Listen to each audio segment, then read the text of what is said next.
For any downtown, you have to evaluate its strengths as a reflection of the region. So Houston is the fastest growing job market in the country, the most vibrant, the most international, one of the best talent bases in the country. And so much of what's special about downtown is what's special about Houston, that this is the center of and the gateway to the region. And I think what I love about downtown is it's the one place that you work that you're likely to rub elbows with your counterparts on the street. There's a real community here of leaders, both public, private, and civic, that are shaping the future.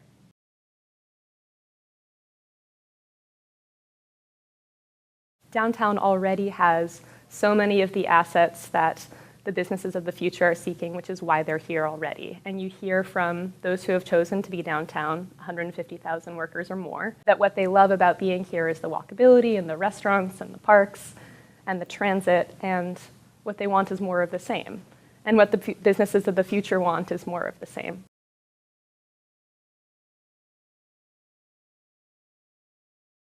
So I think there are two changes. There's a change in office space, and then there's a change in sort of the fabric that we create between the offices.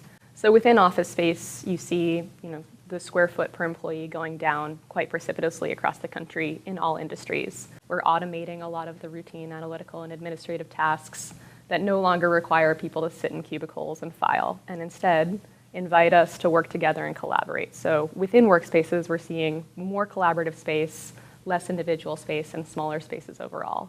And I think that same ethos needs to extend out into the broader downtown, that what we need is less community within a building and more between buildings and in public space, and a social network that connects us. And what we're moving towards is more common space and less silos.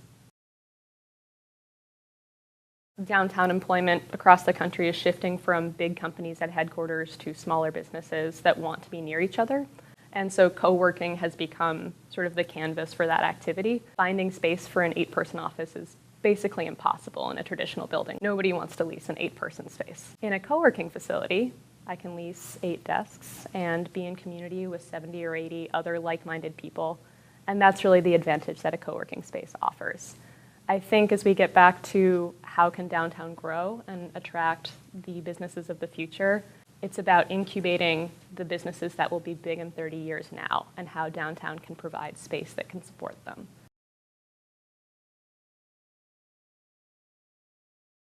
We had a very interesting conversation with a number of business leaders where I asked that question. And they all said, yes, we need more restaurants, we need more stores, we need a gym, we need a daycare. And then they said, but we won't get any of that until we get more residents.